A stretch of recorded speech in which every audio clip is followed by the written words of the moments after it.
December 19, 1997. Westwood Village Theater, Los Angeles.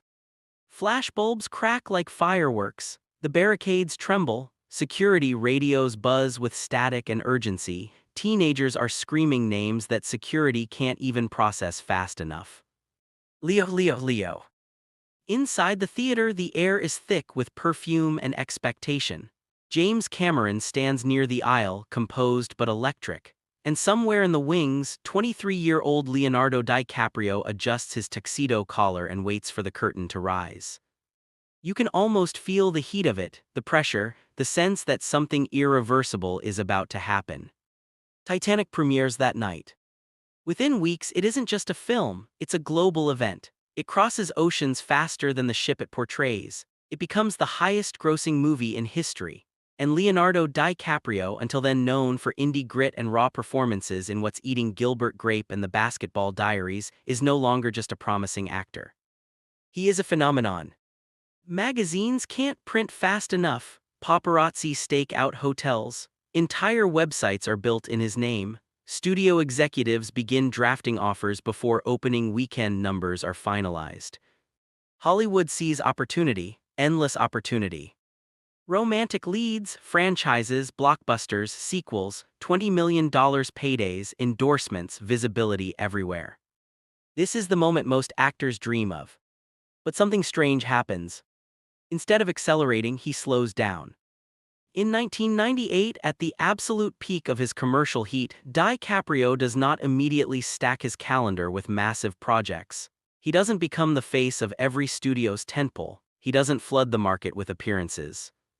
He retreats. And Hollywood doesn't understand it. Behind the scenes, the pressure is suffocating. Overnight global obsession isn't flattering, it's destabilizing. Every airport becomes a battleground, every dinner a security operation. The image of Jack Dawson begins to eclipse the actor who played him. And that is the danger. Because in Hollywood, once you become an archetype, it can swallow you whole. The teen idol, the heartthrob, the poster boy. Studios love archetypes, they're easy to market. But actors rarely survive them. DiCaprio sees something others don't yet see. If he becomes too available, too visible, too accessible, he risks being locked into a version of himself he never intended to become. So instead of capitalizing on demand, he disappears from it. He takes the beach in 2000, a risky, psychologically fragmented role far from romantic safety. The film receives mixed reviews. The box office is solid but not transcendent. Some in the industry whisper that his heat is cooling. Then more space. Not vanishing entirely, but gaps breathing room. In a business that rewards constant output, silence feels like rebellion. Studios don't like silence, agents don't like silence, publicists fear silence. Because silence can look like irrelevance. But sometimes silence is strategy. You can almost imagine the internal dialogue. If the world wants Leo the heartthrob, what happens if I refuse to give them that version of me? And here's the paradox. The more unavailable he becomes, the more control he quietly gains. By the early 2000s, something subtle shifts. He is no longer the screaming headline sensation of 1998. The frenzy stabilizes, the hysteria softens, and in that quiet he begins recalibrating. Not louder. Sharper. Because what he's protecting isn't fame. It's longevity. The industry is still watching him closely. Some executives assume he'll eventually cave and chase scale again. They don't realize he's about to make a decision that will permanently reshape his trajectory and alter the power dynamic between actor and studio. And that decision begins with one phone call. A director, a script, a pivot that no one sees coming. New York City, early 2001. A quiet office, no red carpet, no flashing cameras, just a script on a table. Martin Scorsese has been circling Leonardo DiCaprio for years. To Hollywood insiders, this pairing feels almost improbable. Scorsese is cinema royalty, an architect of American film language. DiCaprio, despite his talent, is still publicly framed as the young star who made half the planet cry over a sinking ship. But this meeting isn't about image, it's about transformation.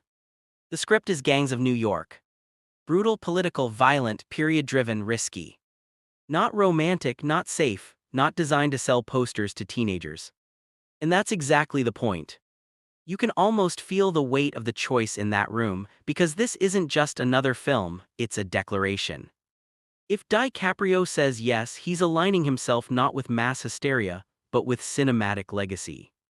He says yes, and something shifts instantly inside the industry. Studios start to notice a pattern forming. He isn't chasing box office formulas. He isn't attaching himself to prepackaged franchises. He is attaching himself to directors. Scorsese. Then later Christopher Nolan. Then Alejandro González Iñárritu. This is not the move of someone maximizing short-term revenue. This is someone building infrastructure around his reputation. Gangs of New York releases in 2002. The performance is intense, gritty, far from Jack Dawson. Critics recalibrate their language when discussing him. He's no longer just bankable, he's serious. And the collaboration with Scorsese doesn't end there. It becomes a partnership. The Aviator, The Departed, Shutter Island, The Wolf of Wall Street. Each project reinforces the shift, not in speed but in depth. Here, what's happening psychologically. When an actor floods the market, they surrender mystery, audiences become accustomed to constant presence, familiarity rises, curiosity drops. But DiCaprio does the opposite. He spaces his releases, he limits interviews, he rarely overexposes himself socially, he avoids television saturation. There is no sitcom cameo era, no reality show presence, no desperate brand partnerships. He becomes selective to the point of near invisibility between projects. And something fascinating happens. The scarcity increases demand. Hollywood begins adjusting around him. Directors wait. Studios negotiate differently. He isn't available, he is invited. That distinction changes power. By the mid-2000s, he's no longer seen as the former teen idol trying to prove himself. He's seen as a serious collaborator. But the pause wasn't just about reputation, it was also about psychological survival. Overnight global fame can fracture identity. When millions project fantasy onto you, it becomes dangerously easy to perform for that projection instead of building yourself privately. DiCaprio chooses privacy. You won't find him everywhere, you won't hear him everywhere, he rarely explains himself publicly. And that restraint becomes part of the brand. The less he explains, the more audiences lean in. But here's the tension. Hollywood is an ecosystem built on visibility. Awards campaigns require presence, press tour demand energy, studios want faces constantly circulating. By refusing constant circulation, DiCaprio risks being perceived as distant, difficult, too controlled. And yet the results speak. By 2006, with The Departed, he delivers one of his most intense performances to date. The Academy conversation grows louder. Still no Oscar. Then more time, more space. He doesn't panic, he doesn't pivot to safer, award-bait performances. He stays within the system he built, director-first, prestige-heavy, character-driven. And gradually, a quiet truth becomes undeniable. His pause after Titanic didn't shrink his power. It multiplied it. Because while other young stars of the late 90s burned bright and faded under overexposure, he turned absence into leverage. And Hollywood adapted. But DiCaprio wasn't alone in this philosophy. There were others quietly making similar choices, actors who stepped back not because they failed but because they understood something deeper about control. And one of them would disappear at the height of cultural dominance, reshaping the entire industry conversation in the process. Los Angeles, March 2014. An awards season afterparty hums beneath chandeliers and camera flashes. Executives cluster in corners, whispering about numbers, contracts, next quarter projections. And in the middle of it all, Jennifer Lawrence is everywhere. She has just come off the Hunger Games franchise domination. An Oscar win for Silver Linings Playbook. Another nomination for American Hustle. She is the most bankable young actress in Hollywood. Studios are stacking scripts at her door. And then, she slows down. Not because the offers stopped. Because they didn't. They were bigger than ever. This is the pattern most audiences don't see in real time. From the outside, it looks like momentum, success, acceleration, but from the inside, it feels like compression. Overexposure creeps in quietly, interviews multiply, headlines shift tone, public familiarity turns into saturation, and saturation can turn admiration into fatigue. Lawrence recognized it. You could sense it in interviews from that era, humor tinged with exhaustion, press tour stretching endlessly, the pressure to remain relatable while being globally scrutinized. Then came something rare in Hollywood, a deliberate step back. Fewer projects, longer gaps, more privacy.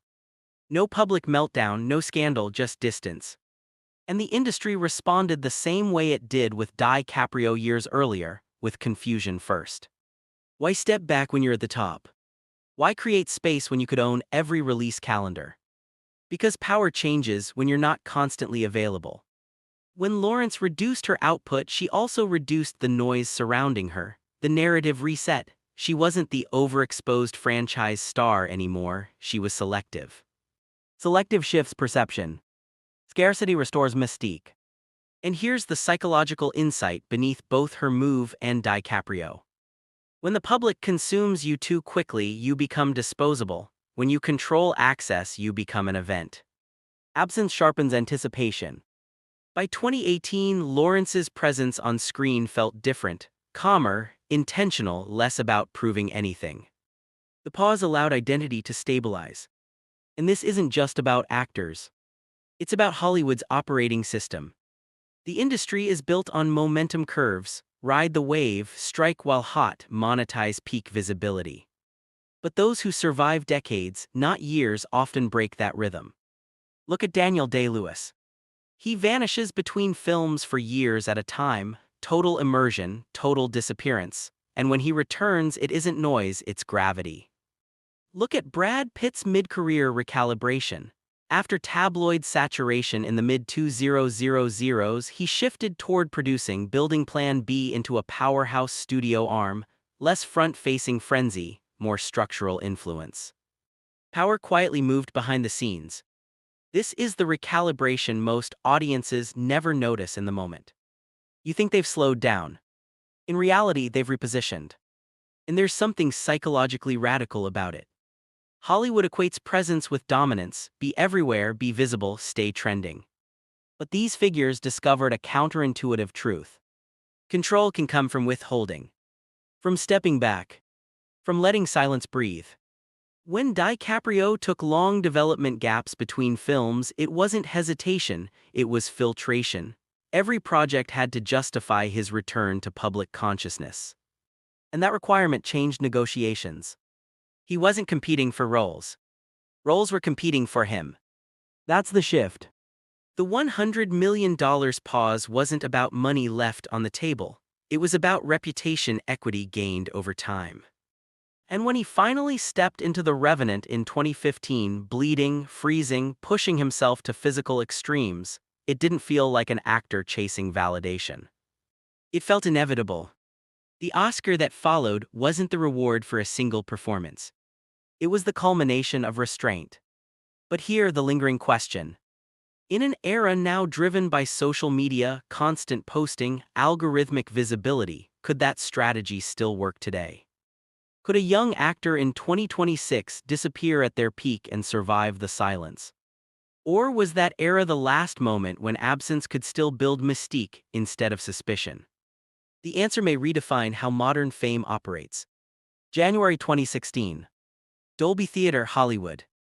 Leonardo DiCaprio stands at the podium, Oscar finally in hand.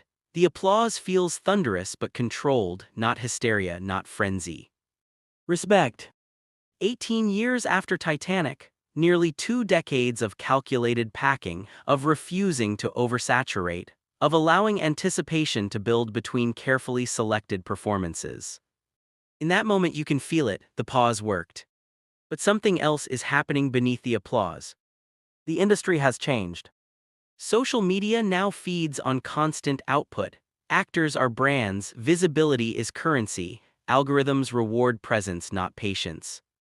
In the late 90s and early 2000s, mystery could be maintained. Today, silence can be misinterpreted as irrelevance. So the question becomes sharper. Was DiCaprio's strategy a product of timing or a timeless principle? Look closely and you'll notice something fascinating. Even in the modern era, he hasn't abandoned the formula. Long gaps remain. He rarely posts, rarely explains, rarely overexposes his private life. No constant digital engagement, no behind-the-scenes vlogging, no personal oversharing. And yet, when a new film is announced, it dominates conversation. Why? Because absence, when intentional, still creates contrast. In a world screaming for attention, restraint feels rare, rare feels valuable. Psychologically, the human brain craves what it cannot constantly access. Anticipation activates deeper emotional investment than familiarity. When an actor floods timelines daily, audiences adapt quickly, the novelty fades. But when someone returns after distance, curiosity spikes. You lean in. That lean is power. And Hollywood understands power differently now. It's not just box office numbers, it's leverage, negotiation weight, the ability to greenlight projects, to choose collaborators, to influence tone. DiCaprio's early pause gave him something far more durable than hype. It gave him authority. By refusing to become an overproduced commodity in 1998, he avoided being trapped by his own peak. Instead of chasing momentum, he redirected it. The industry recalibrated around him. Directors pitch differently when they know an actor might say no. Studios invest differently when availability isn't guaranteed. Campaigns feel bigger when appearances are rare.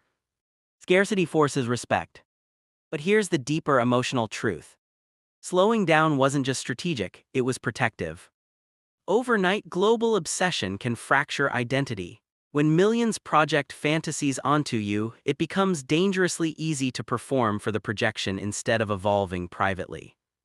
By stepping back, DiCaprio preserved the separation between persona and self. And that separation is what allowed him to grow. Because the actors who burn out often aren't untalented, they're overexposed, overextended, overdefined by a single moment. The teen idol, the franchise star, the it person of a year.